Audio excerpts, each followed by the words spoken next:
Could you kindly take your seats, please? We're going to begin shortly.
Excellencies, distinguished delegates, ladies and gentlemen, on behalf of ESCAP, the Economic and Commission for Asia and the Pacific, as well as UN Women and the Thematic Working Group on Gender Equality and the Empowerment of Women, a warm welcome to the Asia-Pacific commemoration of the International Day for the Elimination of Violence Against Women, 2016. To open the meeting, it is my pleasure to welcome Ms. Shamshad Akhtar, who is the Executive Secretary of ESCAP, as well as the Under-Secretary General of the United Nations, for her welcome address.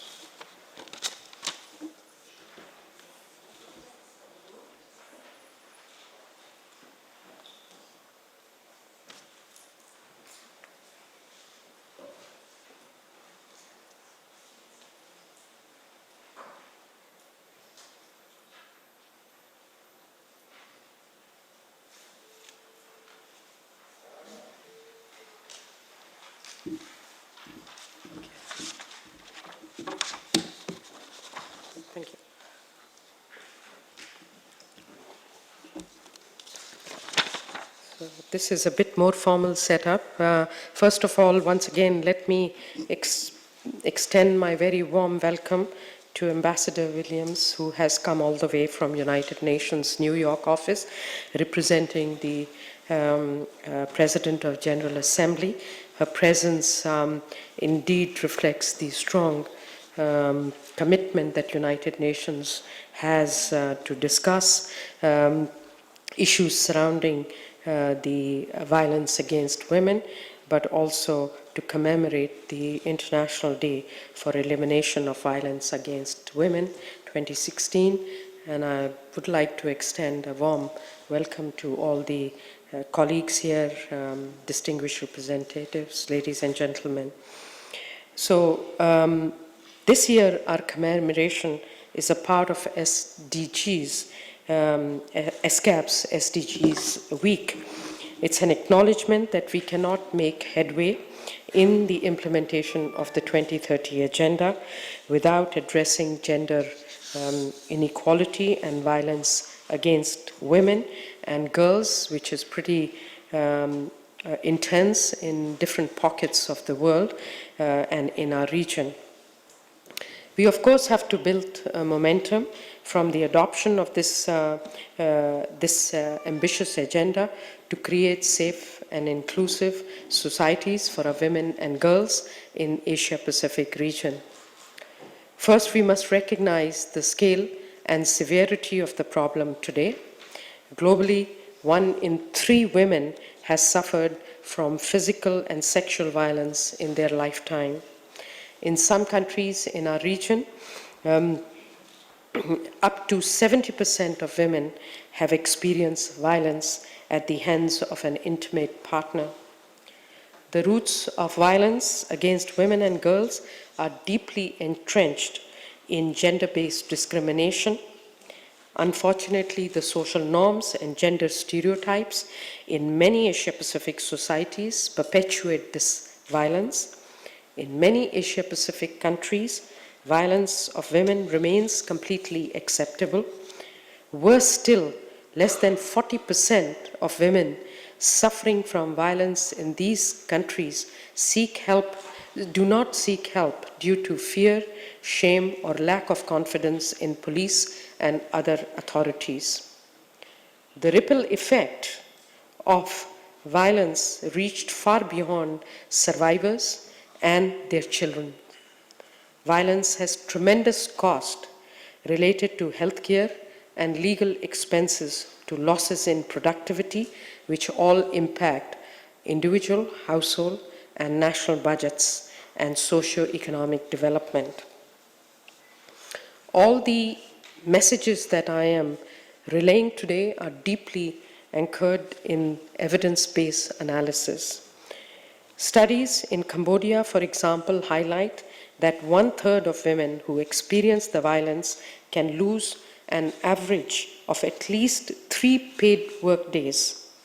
Research also suggests that women who are exposed to violence earn 35% less than women who do not experience such violence.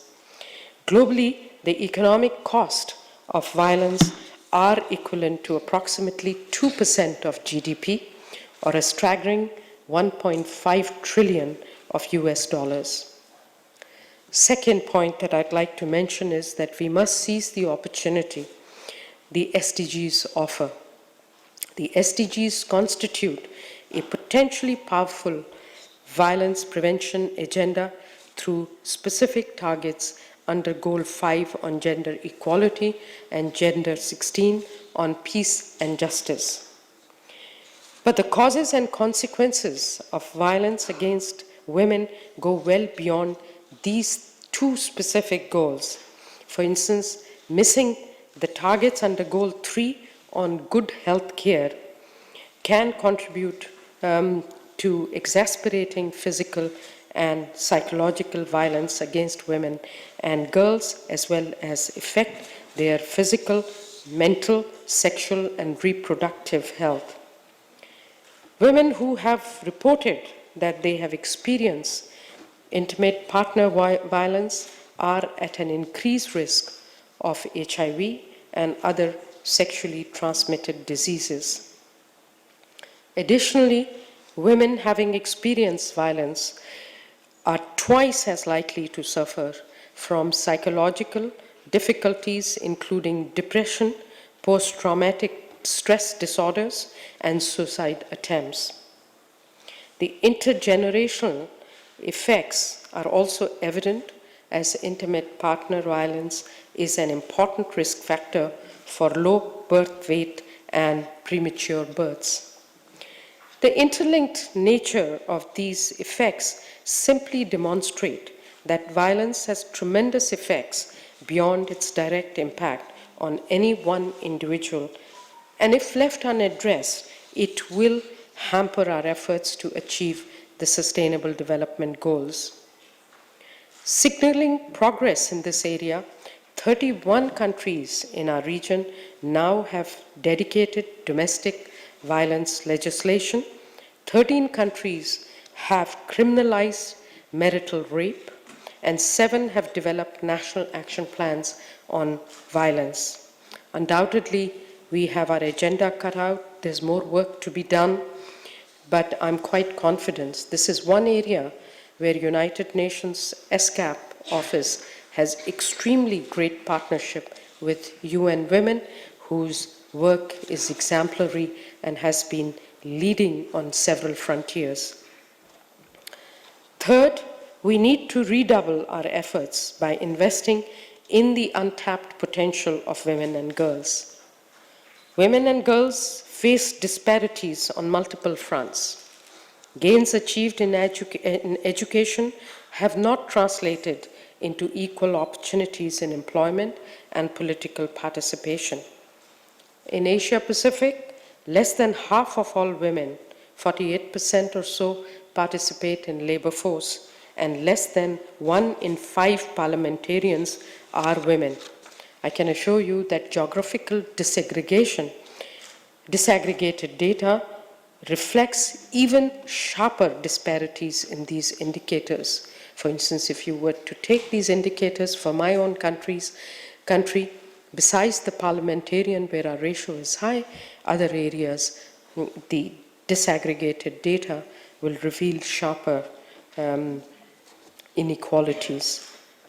So addressing such disparities is not only critical to fulfill the rights of women and girls, but is also imperative to achieve inclusive, equal, and sustainable growth. For instance, closing current gender gaps in hours worked, participation, and productivity could result in GDP gains of up to 60% in India and 48% for South Asia as a whole. Strong evidence suggests that a 0.1 percentage point reduction in gender inequality as measured by the United Nations Gender Inequality Index is associated with almost 1 percentage point of high economic growth.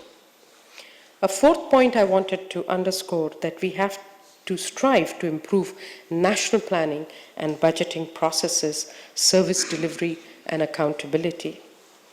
Domestic, international, public and private sources of financing must be mobilized to meet commitments under the Gender Equality Goal, SDG 5, and gender-related targets in other SDGs.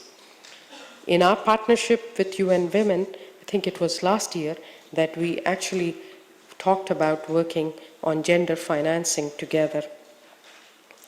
To this end, gender-responsive budgeting helps enable the equitable response and resource distribution to women and men, girls, and boys.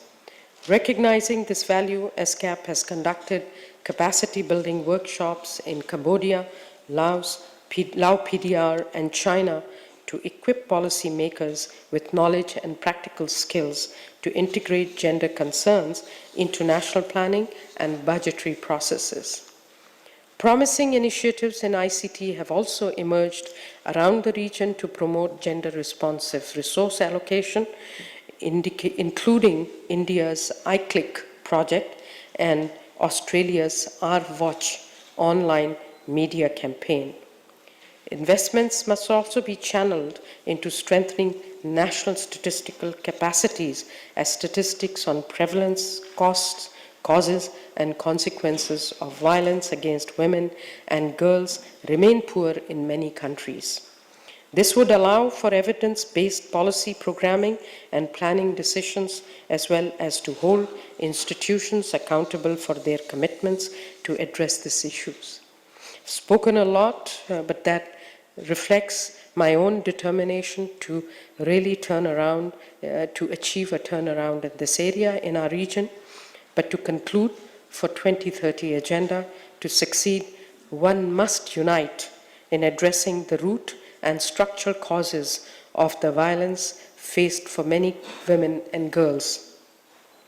ESCAP, as the regional arm of the United Nations, stands ready to develop partnerships, facilitate multi-sectoral and stakeholder dialogues, and support the mobilization of diverse sources of financing, have strong advocacy of gender-based budgeting and gender financing in our financing for development track to turn our commitments to women's rights into a lived reality for women and girls in our region and the world.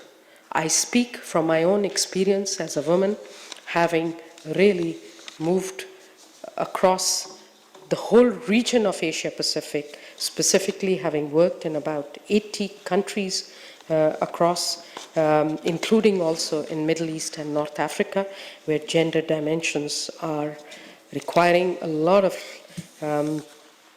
attention of the political leadership. So I speak from my own first-hand experience working as advisors to several governments, but also first-hand having grown from within the system on how complex it is for women to navigate and really land at an opportune level and situation that can give them the necessary empowerment to fight against violence and other discrimination that happens on a day-to-day basis. So thank you for collecting here, and I do wish you all well in the deliberation, and I can assure you, even if I'm not in the room, I will be listening to all of you through all the messages my colleagues will collate, and our team here under the leadership of Kai Kai, who's from China herself, has been working on a dedicated basis on the gender, but we are very fortunate to have UN women here in Bangkok, and we work very seamlessly with them, and if there are even any gaps, we'd like to work more closely with them. Thank you for being here, and I know you are going to be the second speaker from UN Women, and I do want to say I'm sorry I have to leave for another engagement, but I can assure you my commitment to work very closely with UN Women. Thank you.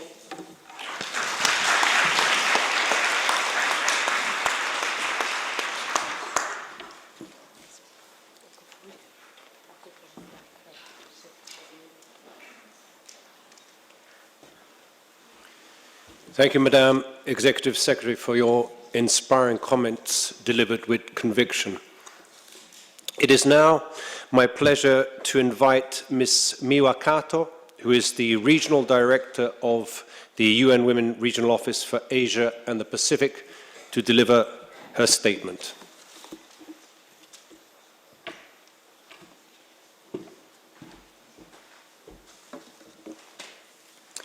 Good morning, Your Excellencies, distinguished delegates, UN partners, ladies and gentlemen.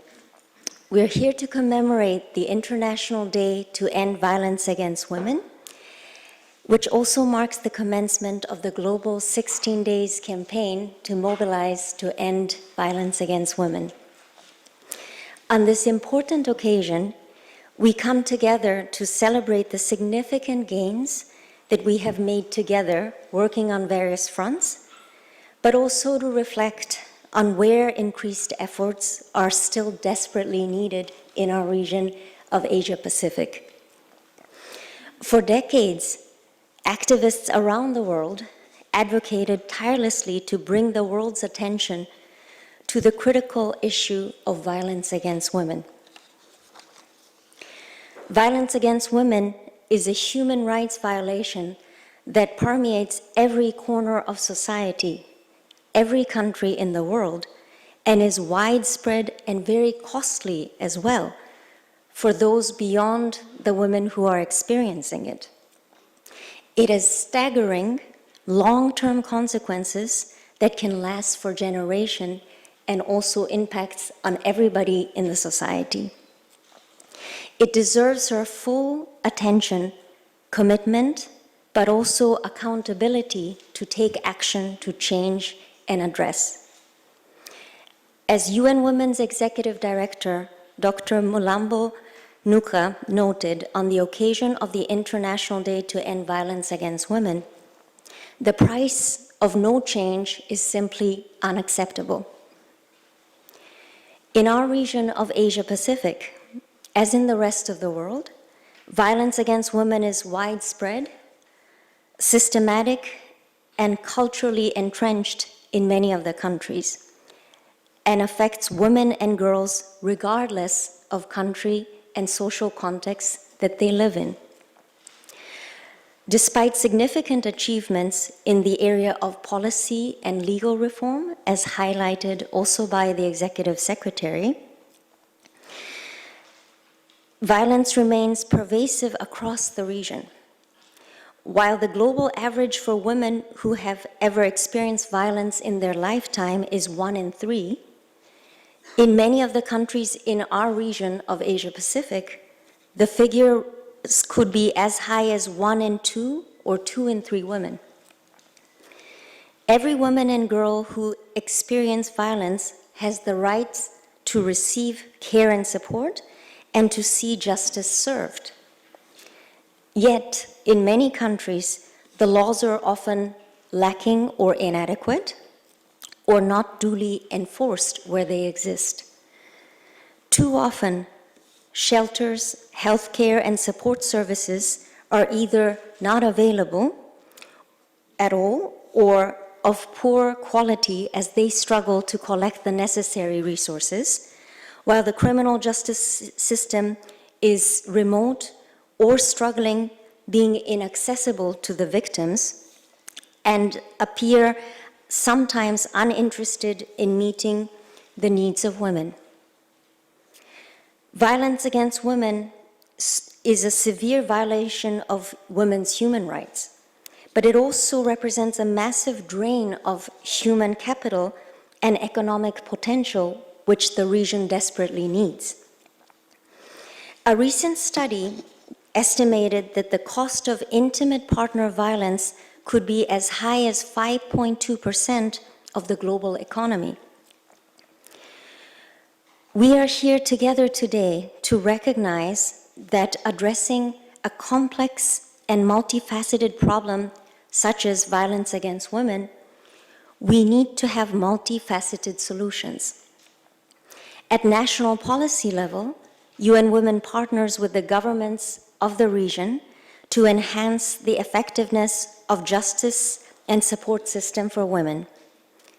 In Indonesia, for instance, the government has developed and is implementing tools for monitoring and evaluating the domestic violence law that they have adopted in partnership with UN Women. In Timor-Leste, the government undertook an evaluation of the National Action Plan on Violence Against Women, which later informed its revision and resulted in increasing budget, which is a very important component of the action that is required. Also at the school level, the Ministry of Education and Sports of the Lao People's Democratic Republic, for instance, has piloted a school-based curriculum dialogue tool on violence against women group in partnership with UN Women. Through the Change Makers program designed for youth activism under the Unite campaign, youth use the peer education model to promote respectful relationships in China, Vietnam, and Cambodia. At the regional level, we have worked closely with the ASEAN Secretariat and the countries of ASEAN in the development and implementation of the ASEAN Regional Plan of Action on elimination of violence against women. Finally, governments in Indonesia, Laos People's Democratic Republic, and East Timor, in cooperation with UN Women, have produced new evidences coming out this year on costs related to violence against women that we are presenting today. You might see some of the data in the handout that should be available to you, which shows the impact of violence beyond the individual who receives it, but also as a cost to public, cost to the governments, but also to society that requires much more intensive look in terms of how do we reduce this cost at the same time as reduce the suffering of women and girls. UN Women is very grateful to all the partners, many of you who are in this room, who allow us to support women and girls across the region in this very important area of ending violence against women. But in particular, we would like to express our appreciation to the Government of Australia, who has been supporting us for this very important work, especially those leading to this cost analysis. This also allows us to talk with policymakers in the countries of Asia Pacific and its partner countries in a way to look at it also as public cost, not just as a human rights issue for women, but also as a social priority to address. And we're very grateful for having started this study of costing, which we hope to continue in collaboration with ESCAP and other partners present today.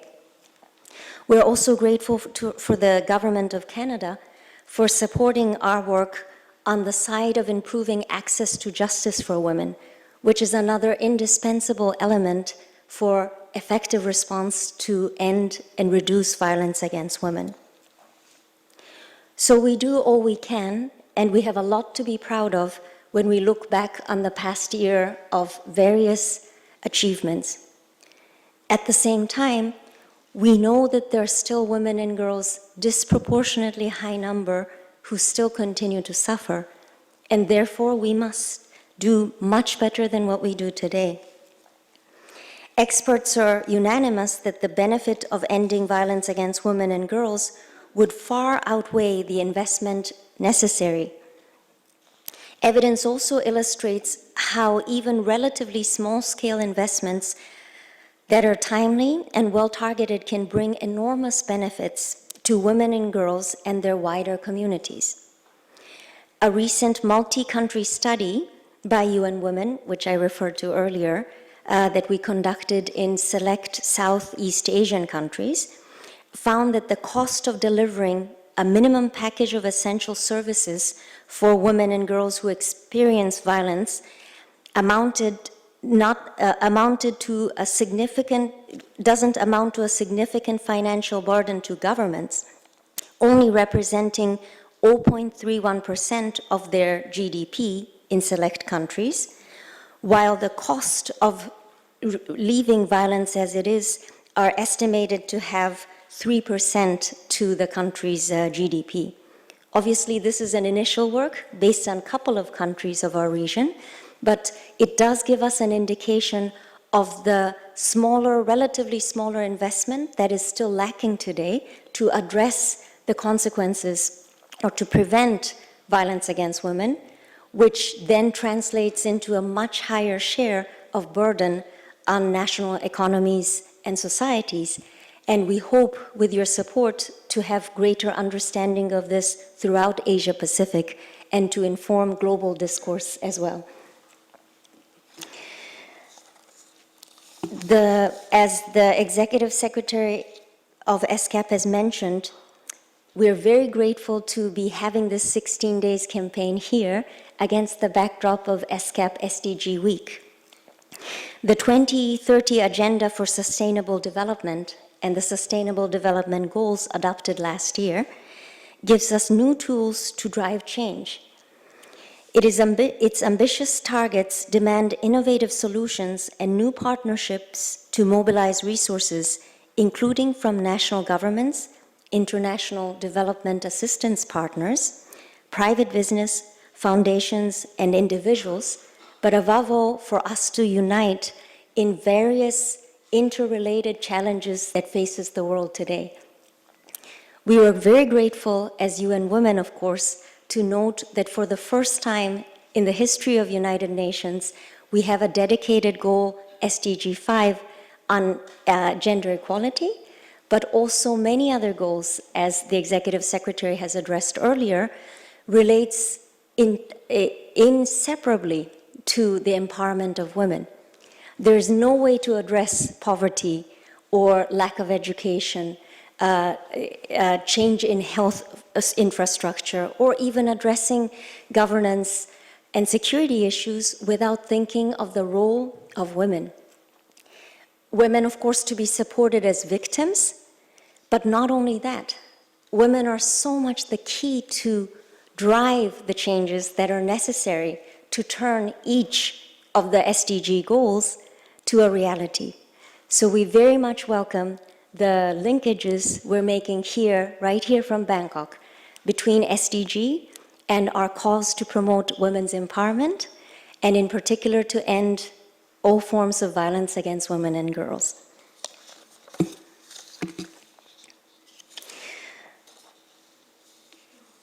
The time is now to leverage our networks, of which we have many, our partnerships, which we see a lot in this room today as well, and also our budgets to invest clearly and immediately to end violence against women and girls.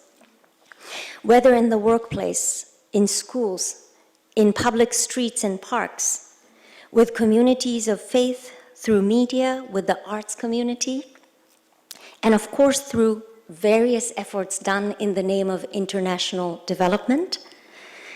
Taking action to end violence against women and girls has the potential to change the course of our shared social and economic trajectories.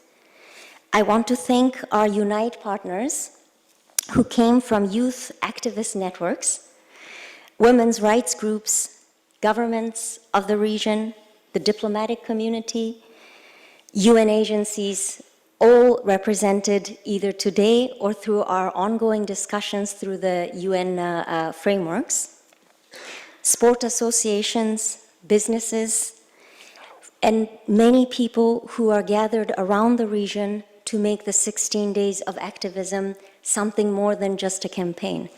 It is a moment for us to come together to think what we have done and what more we can do better going into the next year. Together we can scale up prevention and increase access to essential services for victims of violence. Together we can end impunity and mobilize resources necessary so that all women and girls can live freely without violence. But above all, as the Executive Secretary has said earlier as well, we require a change in mindset. And that begins with each and every one of us here who can translate this into our daily lives, daily work, and everything we do. So we're very grateful to have the opportunity to be together with you and to reaffirm our commitment to make that change and to be that change to end violence against women in our region and in the world. Together we can build a more sustainable, peaceful, and resilient world, one where women and girls and men and boys are able to flourish as equal participants in their families, communities, and societies. Let us use today's opportunity of getting together, also being able to listen to a very interesting panel to follow, to think of concrete things we can do together, and we look very much forward as UN Women to work with each of you to make this into reality throughout the 365 days of the year as well. Thank you very, very much.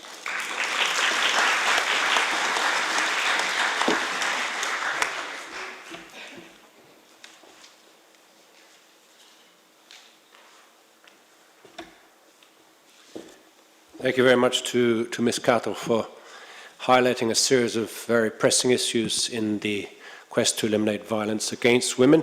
We now come to a panel discussion, which is on the importance of investing in gender equality and ending violence against women to achieve the SDGs. Could I invite the panelists to come forward?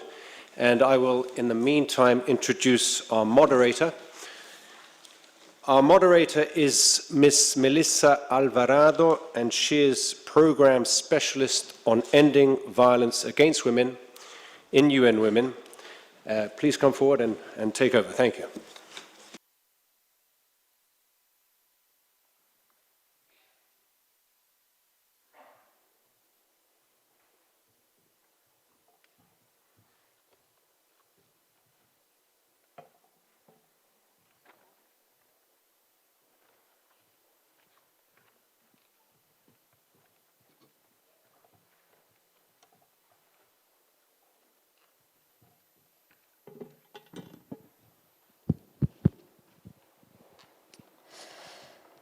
Your Excellencies, distinguished guests, colleagues, friends, we have heard today about the staggering rates of violence against women. With such high rates of violence against women in this region, it is very likely that there are survivors of violence present with us in the room today, including people who witnessed violence as children. Today we pay respect to the survivors of violence against women and their tremendously difficult journey. We will be touching on evidence in this panel, which we have thanks to the bravery of thousands of survivors who have trusted us with their experiences. We honor their stories today. The costs of violence against women are borne not only on the bodies, but in the minds and the spirits of women who experience violence, and also in the real costs to families, businesses, governments, and societies, as we have heard. This is what we will explore today in this panel. New research from Australia, released last year, estimated violence against women and their children is costing Australia $21.7 billion each year. That's billion with a B. In Vietnam, research about the costs of violence against women found that women who experienced domestic violence earned 35% less than women who were not abused. We can imagine the spillover effects for the education, health, and long-term well-being for that woman and her family. Evidence about the costs of violence to women, to businesses, are still emerging. A study released in 2015 examining the costs of violence against women to businesses in Papua New Guinea revealed that women experienced an average of over 9 incidents of violence in the past year. The same study found that each employee lost an average of 11 working days a year due to the impacts of violence against women. For one of the firms in this survey, this means an estimated 26,000 staff days lost per year. Violence against women prevents an economy from attaining its full economic potential, but change is happening. Governments are not only enacting new laws to address violence against women, but also funding them. The role of businesses is in taking on not only sexual harassment in the workplace, which is essential, but also domestic violence and family violence is crucial in shifting attitudes and behavior related to violence.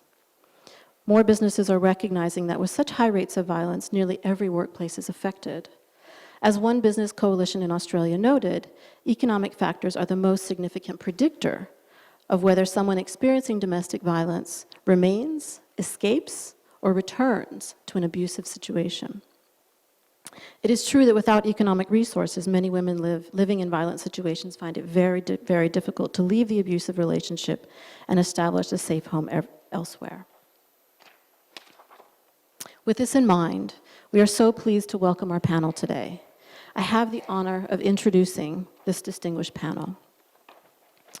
I have to my left Dr. Sutata Mekrungrungkun, from the Subcommittee on Women's Affairs under the Standing Committee on Social Development, Children, Youth, Women, the Elderly, the Disabled, and Underprivileged Affairs, National Legislative Assembly of Thailand. Welcome.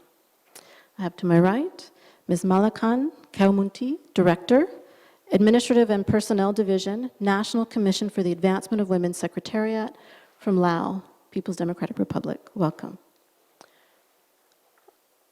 I also have, to my left, Dr. Jean Chong, founder, Sayoni, member of ASEAN Sexual Orientation, Gender Identity, and Gender Expression Caucus. Welcome. And then to my right, Mr. Sangeet Gopal Kayastha, coordinator and focal person of YPeer Asia Pacific Center. And finally, Mr. James Holden, Human Resources Director for Thailand, Myanmar, and Lao PDR from Procter & Gamble. So we have prepared a few questions that the panel will be answering today. We will ask 2 questions of the panel members.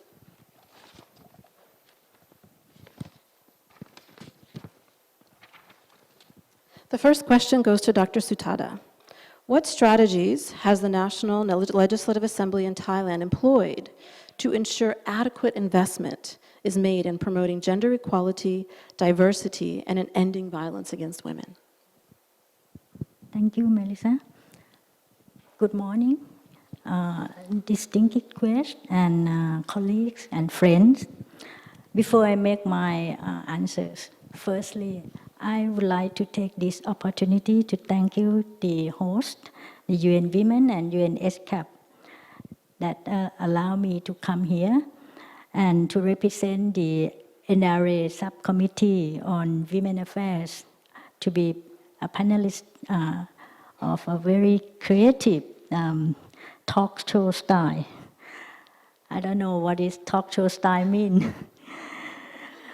Well, the panel discussion today put the title on the importance of investing in ending violence against women in order to achieve SDG targets. It's very big title. We want to include everything. Anyway, secondly, I would like to clarify that my present today is to present on behalf of Chairperson of NRA Subcommittee on Women Affairs, Kun Suwani Siriwechapan, who is in fact was invited to speak on as a panel today, but she cannot come because she have to attend the meeting at Cambodia, the APA Women Parliamentarians meeting. So, therefore, I will do the best to deliver all messages received from Kun Suwani. Right, moving along to the given questions, 2 questions. The strategies and the different what we have made. The first one, I think we have to realize that the background history of the national awareness and about concerns of issue of women in Thailand. We have to recognize that we have plan for develop women in various areas in the last 3 decades or in the last 30 years ago. And the progress of the development of women is to make women to be able to engage in fully development of the country is become more and more graduate increase. And also, we have to realize that we have a soft program of affirmative actions about engaging women in the workplace or in the decision-making process as well, even though that affirmative action states in the Constitution is not so strong, but also we need a lot of implementation. Secondly, I think we have to realize that Thailand is one of the founding members of the International Labour Organization, or ILO, and also we have ratified the 15th ILO Convention, which one of the core convention is related to gender inequality, or C100, on the equal remuneration. This is also, we already be the member, and the problem is how to implement this international convention that we ratify. The third one, I believe that everyone in this room recognize that Thailand is a member of the CEDAW since 1995, and also the Beijing platform. Anyway, lots of things need to be done after that. I believe that the process in Thailand is very slow, but again, later better than never. So we are snail move, slow and slow, but we are going on the right way. The first one, I think you have to recognize that Thailand has improved a lot to adopt several registration to promote women rights and gender equality.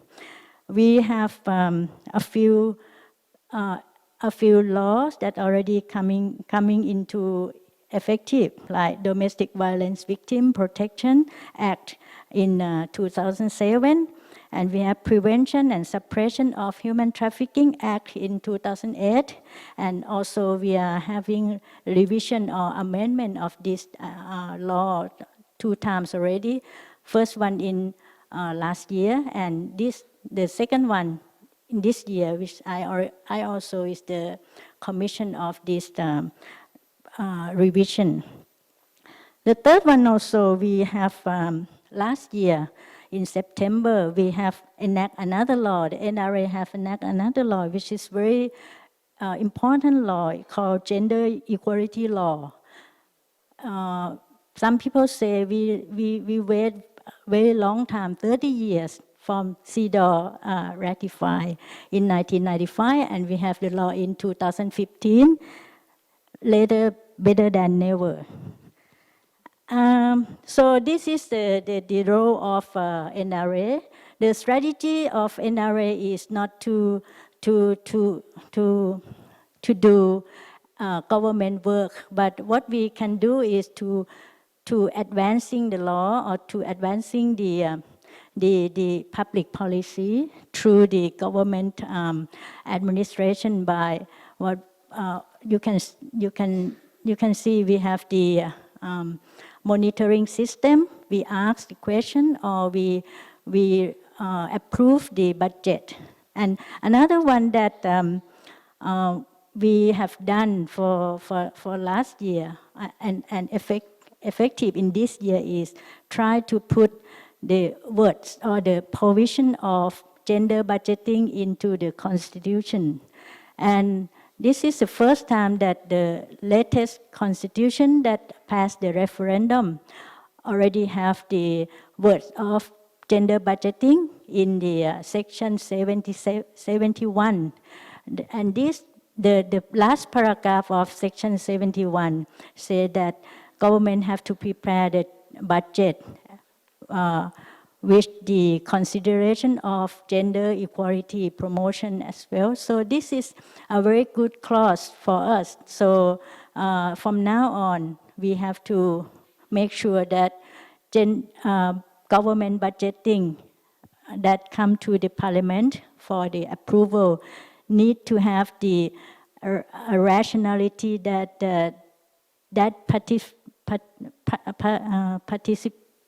Pacific budget have to explain how you are going to use it to promote the gender equality in your project or in your agency. So I would answer the first question in this the broad strategy that NRA under the subcommission of the Women Affairs try to do in this 3 years. 2 or 3 years from 2014. Thank you. Thank you for that. So we're appreciative to hear about very practical ways that the NLA has been able to influence budgeting and to look at gender equality in each of those government budgets. So that's a real win. Thank you. The next question goes to Ms. Malakan. The question for you, what strategies has the National Commission for the Advancement of Women employed to ensure adequate investment is made in gender equality and ending violence against women?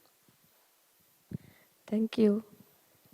First of all, I would like to thank the host to organize this very important event together with every country in the world that we also celebrate, or we have many events for 16 days for ending violence against women, also in my country.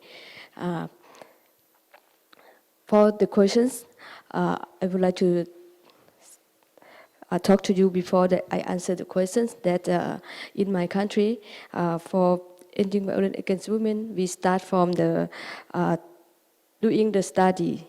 Why we do the study first? Because as you know, or in our ASEAN country, the violence against women is not acceptable in our society, because they say that it's the our culturally the violence against women is very tolerant in Laos. The woman has to be with. So in the 2010, our National Assembly has the issue to talk about the violence against women, but we also lack of the data to show that we has or not the violence in our country. So that 2013 to 2014, Lao National Commission for the Advancement of Women, together with the Statistic Bureau in Laos and by the support UN Women and UN APA and WHO, we has organized a study on WOW, but in the title of the Health and Life Experience. In this survey, show that in our country also has the violence, many types of violence, as you may know how many types of violence, right? And that is this finding to be the evidence for us to drafting a national action plan on prevention and elimination of violence against women. And also we have the law on resistance and prevention violence against women. Okay. And also we have the law on state budgeting. We also add the definitions of gender equality and gender budgeting this year. Yes, that is our the next coming together with this strategy. We also has the gender equality and action plan. This is one of the national action plan in Laos. We have the national action plan on gender equality from 2016 to 2020, and also the agenda to 2030. We also have the vision on gender equality, and we apply to the National Assembly to draft the gender equality law on the year 2018. Thank you. Thank you very much. So we're hearing that governments are more and more becoming more systematic about addressing gender equality in laws, in budgets, making sure the resources are there. So these are very encouraging examples. Thank you. So the next question is for Jean Chong. What strategies have Sayoni and the ASEAN SOGI caucus employed to boost investments in promoting gender equality, diversity, and ending violence against women? It might be on already, just now. Oh, hi. Thanks for the introduction. Since I only have like a couple of minutes, I'll just go really fast. Well, there are a number of things that we are doing. I'll just talk about two of them due to limited time. The ASEAN SOGI caucus, SOGI for sexual orientation, gender identity, and expression, is actually an 11-country network. So we have member groups from all these countries. Currently, some of the two things that we try to address towards violence against LGBT women, from grassroots to the UN and back, how we want to use UN human rights mechanisms. I think one of the clear examples where we are heading towards for us is to promote South-South collaboration by using CEDAW as a framework to empower LGBT groups in Southeast Asia and East Asia. And UN Women Asia Pacific came and trained us, and we were also involved in the previous CEDAW project that UN Women AP was doing. Now, we did a policy paper. We found CEDAW as severely underutilized amongst LGBT groups in ASEAN. And we found that this is due to a number of reasons, mainly because they are also women's groups, so they're under-resourced, there's a lack of capacity, and I think one of the most crucial things is that they have been systematically ignored by women's groups in the country itself, and so on.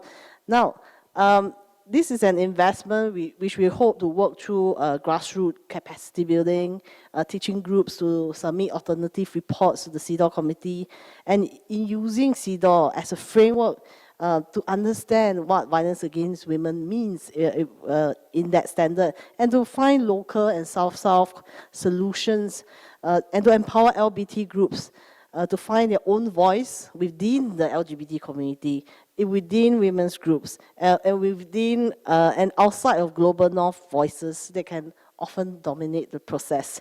The second strategy is that we, as a caucus by ourselves, we organize and engage in advocacies towards in the ASEAN human rights mechanism and in its various bodies and forums, such as the ASEAN People's Forums, the ASEAN Civil Society Forum, ASEAN Intergovernmental Commission on Human Rights, AICHA, and the ASEAN Commission on the Promotion and Protection of the Rights of Women and Children, the ACWC. So some of these advocacy include advocating for the inclusion of LGBT issues on both the agenda of the states and on NGO side events, and the engagement with the appointment process of state representatives in our various member states. So, and we try to work with state bodies and to take more progressive positions on LGBT issues, especially LGBT issues as well. But as we know, ASEAN is so diverse, and there's a whole range of views from the government as well. So I think the main thing is that LGBT or LGBT issues are so intersectional, and it cuts across all types of issues. And we try to employ the intersectionality of strategies and continuous engagement. So the result of this, that we've done it a couple of years, that we've been able to see how LGBT women's issues, LGBT issues in civil society and government spaces. So that's all.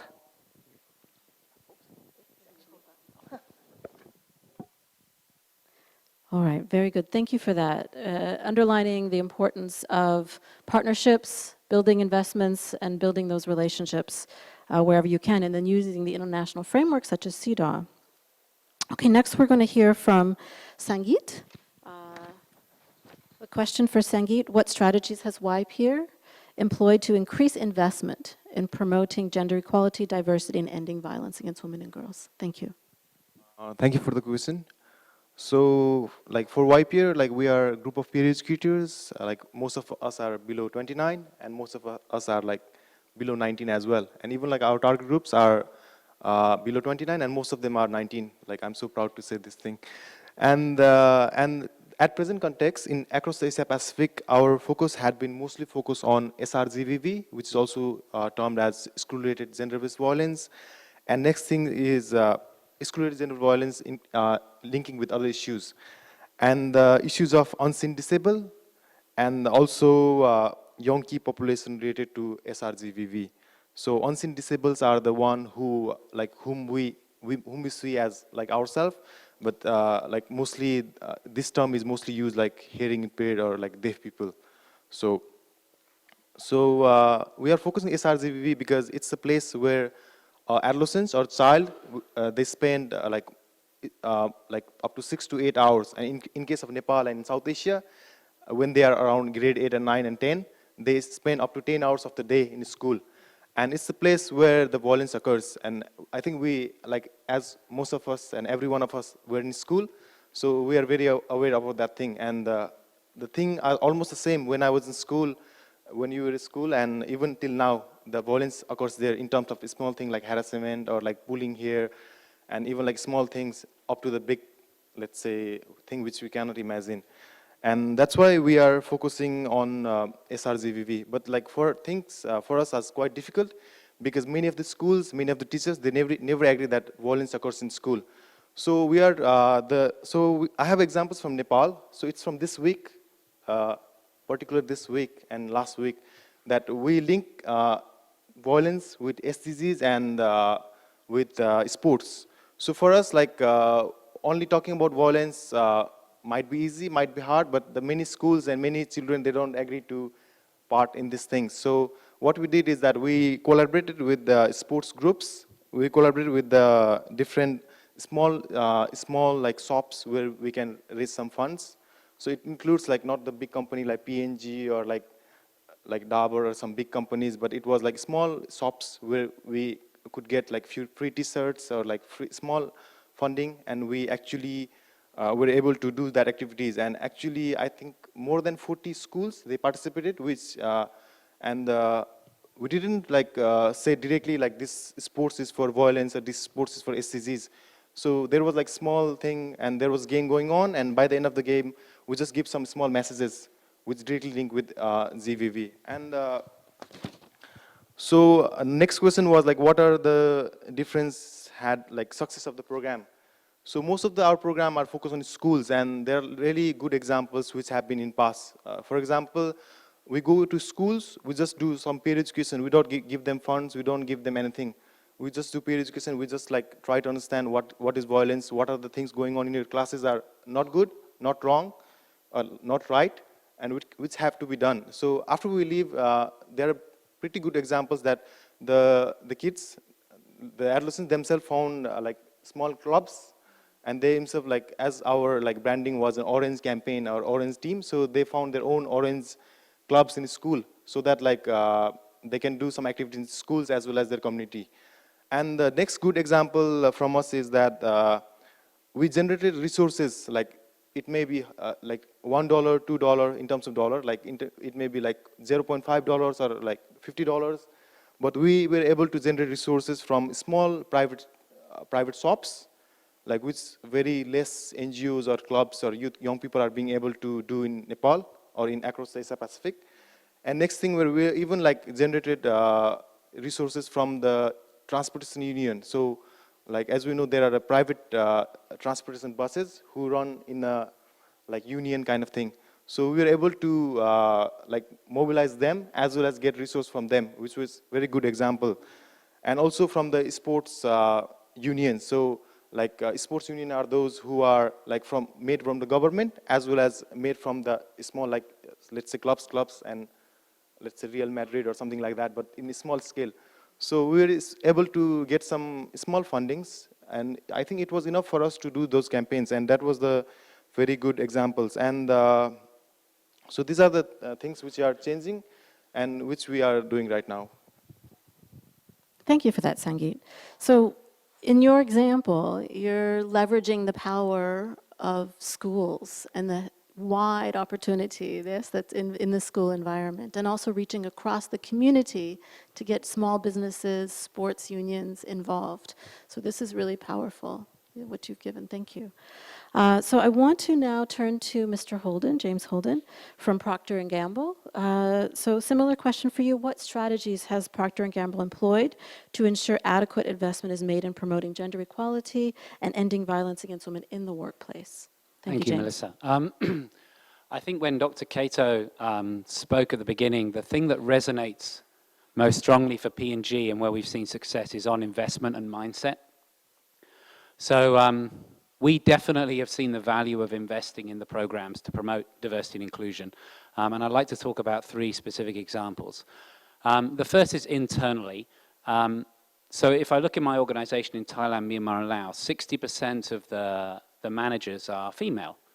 And this is a situation where a lot of these women are working mothers. Okay, so we've helped create a very different context for the ladies at work. Globally as a company, 45% of our leaders are female. And now how we've done that is by networks. For example, we have a lot of inclusion networks, not only women's networks, but also sexual orientation. And that creates a completely different conversation in the workplace and enables people to surface the issues and for us to address them. The second thing is we have a lot of flexibility programs. So you've talked about those times in people's lives when they're vulnerable and they need help. So we have a lot of programs where people can get support, either counseling for them or their family members, or time off of work. You talked about lost hours and productivity. And as a result, this has enabled us to have a lot of women who are in leadership positions. The second thing, though, is interesting is in the supply chain. We spend over $2 billion a year on businesses run by minorities. So female-run businesses or businesses run by minorities. So a company like Procter & Gamble can have a huge impact on the supply chain and where we spend our money. And then the final thing I want to talk about is the engagement with other partners. So we were the first company in Thailand to engage on the He for She campaign.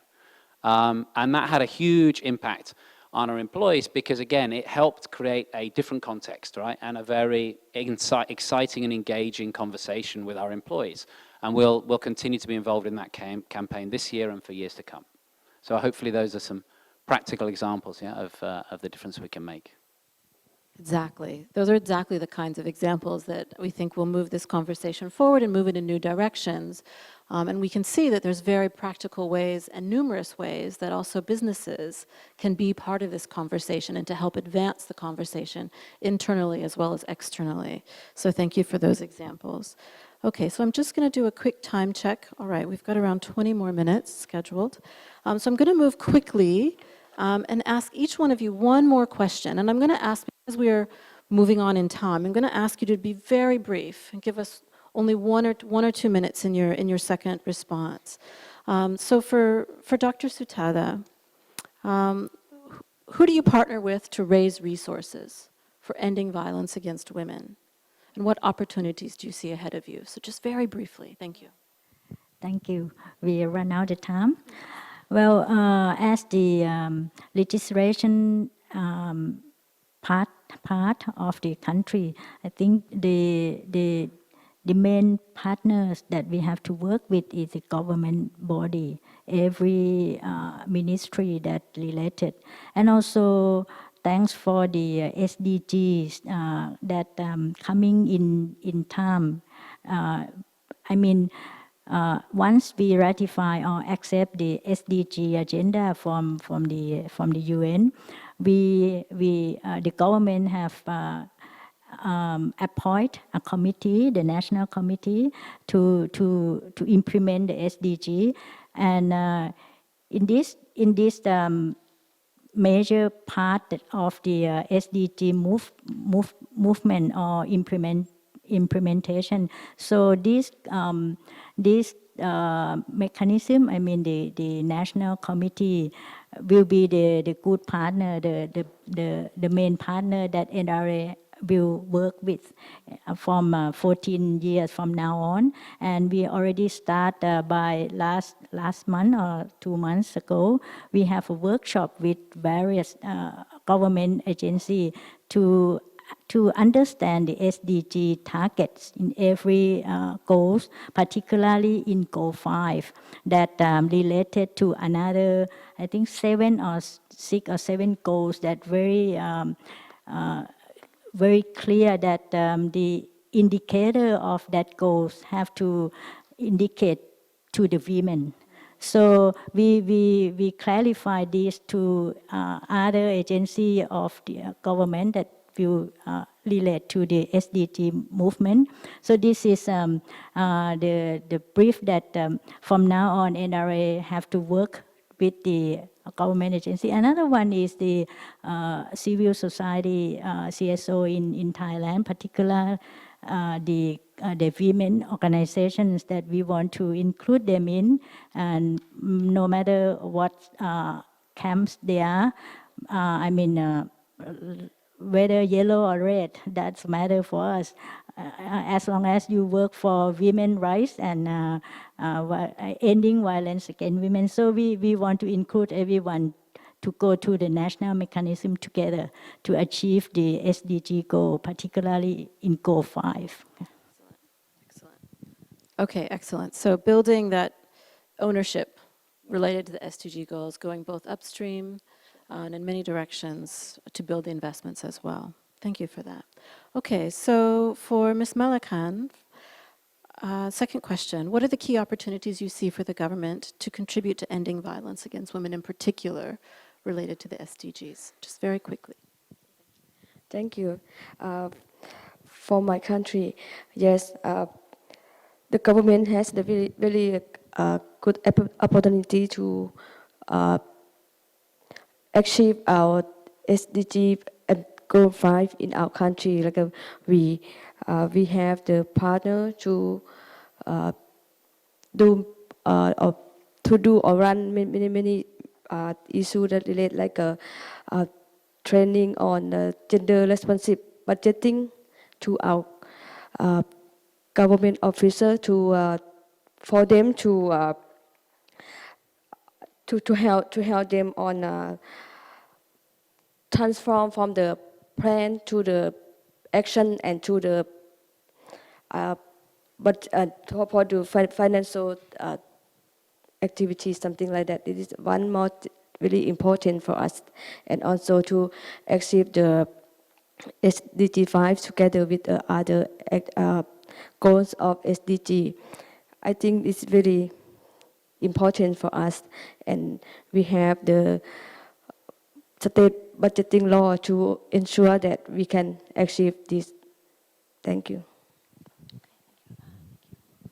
Thank you for that. Okay, so gender responsive budgeting is getting a lot of attention in terms of building investments for ending violence against women and related to the SDGs. We're very keen to see how that progresses, and we look forward to hearing your stories about that as we go forward.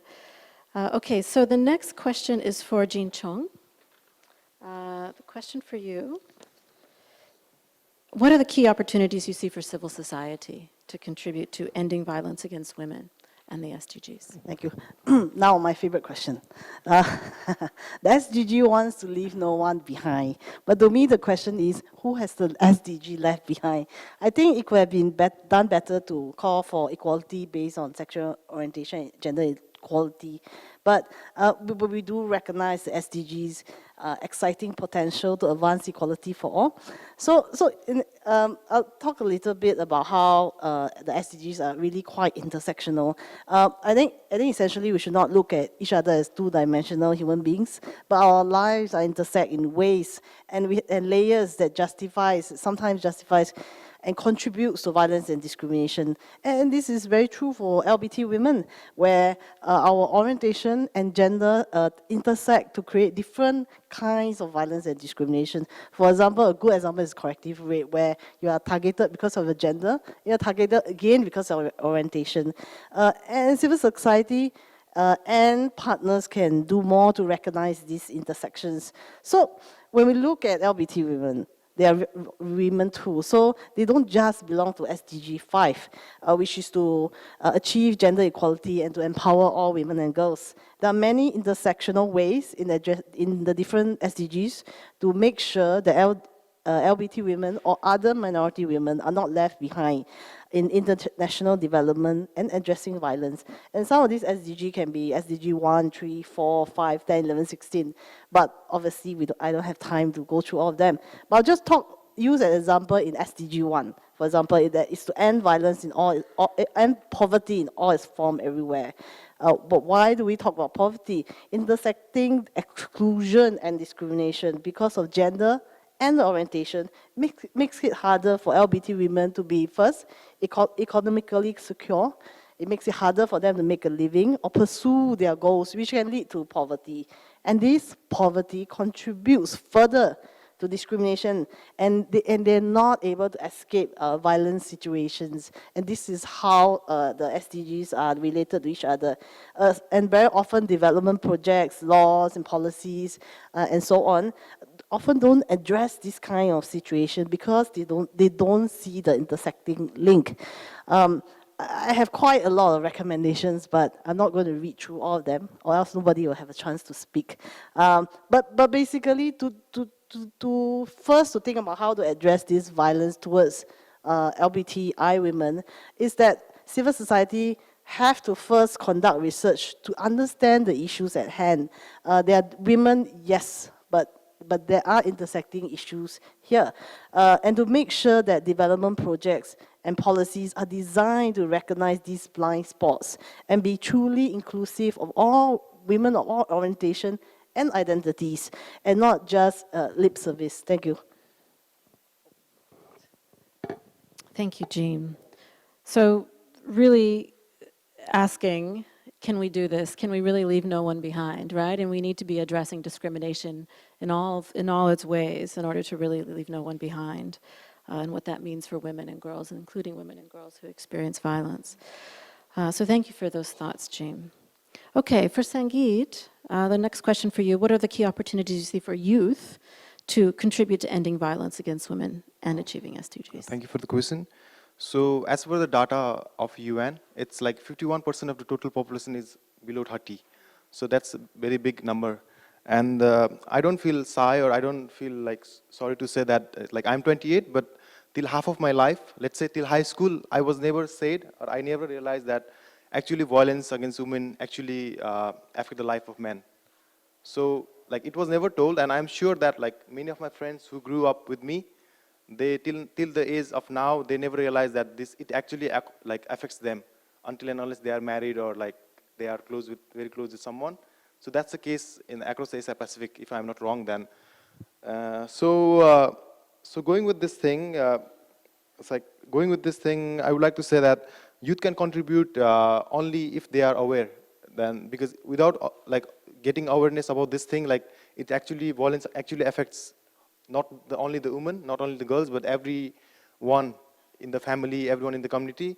Then they will not be able to contribute because let's say it's not a whole science, but it's a fact.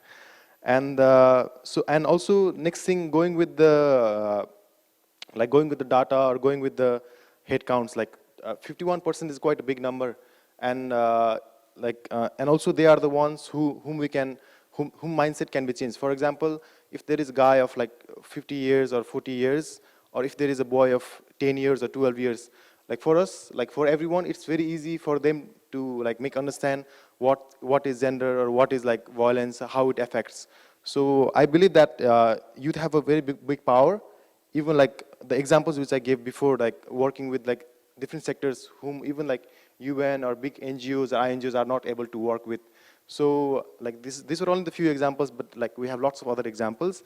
So I believe that youth have the power to work with different groups, and including like youth and adolescents. So and like for example, if we are able to reduce the SRGVV, screw-related gender violence, it will directly affect, directly contribute to other sustainable development goals.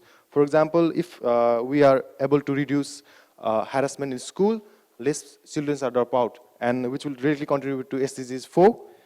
If we are able to make them understand what is LGBTI, or how, there are also like things called LGBTI, because many people don't know, then it will directly contribute to SDGs 3 and 10, I guess. And also, if they are in a school, not drop out, if they are able to know about their health, about their reproductive health and everything, it will directly contribute to SDGs 3. I'm confused with 3, 4, 5, so, but it's okay. So these are the good examples, like how youth can really work, and these are the very big numbers. And so with that line, I would like to say, like, youth have very like great power, and like that have to be mobilized, and that have to be mobilized in proper way. Thank you. Very good. So thank you for that message. When I hear you speak, I have a vision for really reaching across the full community, engaging youth, engaging new audiences to understand this issue better, violence against women, how it affects people differently, and being able to have that message of prevention and safety cut across the full community. So thank you for those thoughts.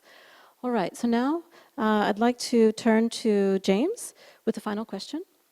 What are the key opportunities you see for the private sector to contribute to ending violence against women and related to contributing to the SDGs? Thank you. I want to share one example. I think a company like P&G, one of the things we uniquely can do is we have the insights about people like you, like consumers.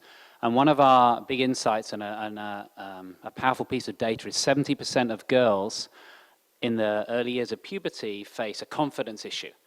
And our Always brand has been working for a long time to try and support that. And we had a huge breakthrough with a campaign called Like a Girl, where we wanted to change the context around the language of like a girl. And not sure how many of you are familiar with English, but if I said to you, you know, you run like a girl or you kick a football like a girl, it tends to have a negative connotation, and we have changed that. We commissioned a series of movies and engagements with girls and women and men, and here's a few data points just to show you how powerful this can be. 20% of girls aged 10 to 14, before they engaged with us in the movie and in the engagement, thought like a girl was a negative term. But afterwards, nearly 80% said, no, this is positive, right? I am a girl, this is how I do things. Really, really importantly, 2/3 of men changed their perspective and realized how the words we choose as men have a huge impact. So I think in terms of opportunities, companies like P&G, we have the insights on consumers and people, and we can partner with agencies to create a movement, okay, to create a different kind of way that people feel about themselves. And I think Like a Girl, for me, is probably the one that points in immediately to the issue that we're talking about today. So thank you. Very good, thank you. And I think we were talking before the panel, and you mentioned that this Like a Girl video has had 200 million views? 200 million, yeah, it's the viral, it's gone kind of viral across the internet. So there's over 200 million viewings of the videos. I don't know if I can share a personal example, but my daughter's 12, and when I showed her the videos, she was completely enthralled and said, "Daddy, I want to show this to all my friends." So that, for me, is the difference we can make. Exactly, exactly, good. And it's true. We know that private sector has completely different ways of working than those of us who are doing international development, who are working in government, civil society. You reach audiences in new ways. You have different kinds of data about consumers and about branding. And so this is something really important to lend to the conversation, right? To bring to this movement that we're trying to collectively facilitate, right, and bring forward to change thinking about gender equality, the power that women and girls have. So this is a great example, a very clear example. I thank you for that. So just to bring us to a close, we had planned to do a few questions, but I think we're running towards time. So we're going to finish the conversation, if that's all right. We've heard today that violence against women and girls brings a high cost to individuals, families, communities, businesses, and societies. We've heard that we all have a role to play to turn the tide on violence against women, and that investing in ending violence against women brings lasting benefits for everyone. I want to thank the distinguished panel here today for sharing their stories, actions, and solutions to advance gender equality. You're each doing something different and something very important to advance this cause. And collectively, we thank you for your efforts. So thank you so much for being here today, and thank you to all of you for participating.